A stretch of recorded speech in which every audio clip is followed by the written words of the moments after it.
High বন্ধুরা, আমার চ্যানেলে আপনাদের সবাইকে খুব স্বাগত। আজকের আমি আপনাদের সাথে শেয়ার করতে চলেছি ভেজ কাটলেট। দেখুন, আমরা প্রথমে গরম জলের মধ্যে সোয়াবিন নিয়ে নিয়েছি। সোয়াবিনের মধ্যে আমরা কিন্তু 1 চামচ মতো নুন দিয়ে কিন্তু ফোটাবো, তাহলে কিন্তু সোয়াবিনের ভেতর নুনটা ভালো ঢুকে যাবে। আপনাদেরকে এটা 5 থেকে 7 মিনিট মতন অন্তত একটুখানি টকবক করে ফুটাতে হবে। যখন সোয়াবিন গুলো ফুটে যাবে তখন হচ্ছে গিয়ে কিন্তু আপনাদের কিন্তু সব জল কিন্তু ঝরিয়ে নিতে হবে। এই দেখুন, আমরা সব জল কিন্তু ঝরিয়ে নিয়েছি ঝুড়ির মাধ্যমে। এবারে আমরা একটা মিক্সি গ্রাইন্ডারের মধ্যে সোয়াবিন গুলোকে সব গ্রাইন্ড করে নিয়েছি। দেখতেই পাচ্ছেন, পুরো মিহি মিহি করিনি, আমরা হালকা ভাবে একটা রেখেছি।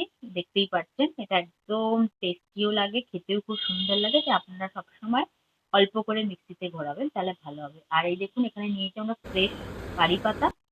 আর এর মধ্যে আমরা দিয়ে দিচ্ছি, দেখুন, 1 চামচ মতো নুন। এরপরে আমরা এর মধ্যে দিয়ে দেবো হলুদ গুঁড়ো।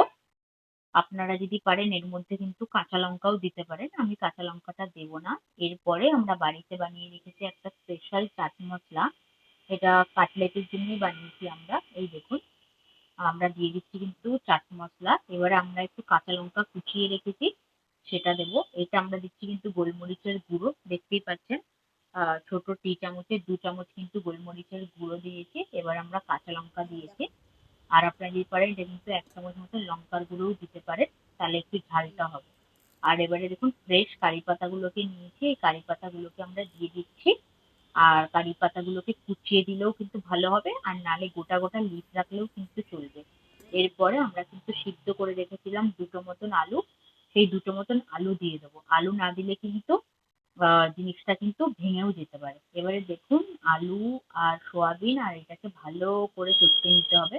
আর দেখতেই পাচ্ছেন, কারি পাতা কিন্তু আমরা কয়েকটা কিন্তু পুরো কুচিয়েছি আর কয়েকটা কিন্তু গোটা রেখেছি।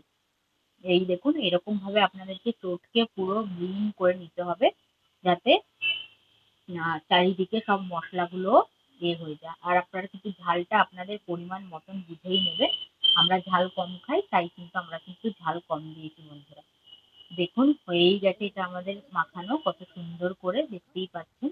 এরপরে আমরা নিউ স্টেপে যাব। দেখুন, এখানে আমরা কর্নস্টার্চ নিয়েছি।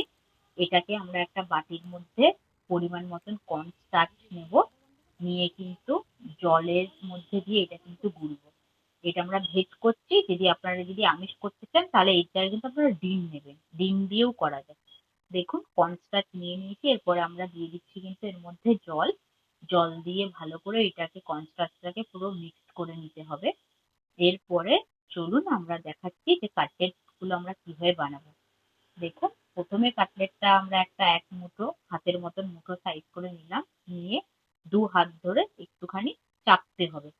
দেখুন, আগে গোল করবেন, নিয়ে চাপবেন। এবারে আপনাদের শেপটা আপনাদের মতন পছন্দ মতন ব্যবহার করতে পারবেন। এই দেখুন, এবার আমরা কর্নসটা দিয়ে ডুবাচ্ছি। আর এটা আমাদের আছে হচ্ছে গিয়ে ব্রেড ক্রাম। এটা বিস্কুটের গুঁড়োর যে ব্রেড ক্রামটা আছে, এটা সেই ব্রেড ক্রাম। একবার করেছি, দেখুন, আবার দুবার আপনাদেরকে কোটিংটা দিতে হবে, তাহলে কিন্তু ভালো হয়। একবার দিলে কিন্তু ভেঙে যাবার সম্ভাবনাটা একটু বেশিই থাকে। দেখুন কত সুন্দর হয়ে গেছে। এরকম করে কিন্তু আমরা কিন্তু সব কাটলেট গুলোকে কিন্তু বানিয়ে নেবো। দেখতেই পাচ্ছেন, আমি কিন্তু বিভিন্ন ধরনের করেছি। একটা আমি লম্বা করেছি, একটা আমি দেখুন আহ একটু দু সাইডের দিকে একটু ছোটালো করেছি। আর একটা দেখতেই পাচ্ছেন ভেজিটেবিল চপের মতন আমি লম্বা গোল করেছি। তো এবারে আপনাদের হাতে, এটা আপনারা যেরকম ভাবে সাইজ বুঝবেন সেরকম ভাবে এর আকৃতিটা আপনারা কিন্তু ডিসাইড করতে পারবেন। দেখুন, এটা যেরকম আমরা একটু লম্বা মতন করেছি, দেখতেই পাচ্ছেন। এগুলো সব হাতেই করবেন, হাতে এমনিতে সুন্দরই হয়, 1 মুঠো এতে নিলেই হয়ে যায়। দেখুন, প্রত্যেকটা কোটিং কিন্তু আমরা কিন্তু দুবার করে লাগাবেন, দুবার করে হলেই কিন্তু জিনিসটা কিন্তু ভালো হবে। আর খাওয়ার টাইমেও কিন্তু সুন্দর লাগবে, একটু মচমচেও কিন্তু হবে। দেখুন, হয়েই গেছে আমাদের সব কাটলেট গুলো। এরকম করে আপনারা বানিয়ে নেবেন। এবারে আমরা কিন্তু দিয়ে দেবো এই কাটলেট গুলো যে রেখেছিলাম, এই কাটলেট গুলোকে দিয়ে দিচ্ছি। দেখতেই পাচ্ছেন, আপনারা প্যান নিয়েছি, প্যানে সাদা তেল দিয়েছি। সাদা তেলটা একটু গরম হয়ে এসছে, তারপরে কিন্তু আমরা কাটলেট গুলো দিয়ে দেবো। আর দেখুন,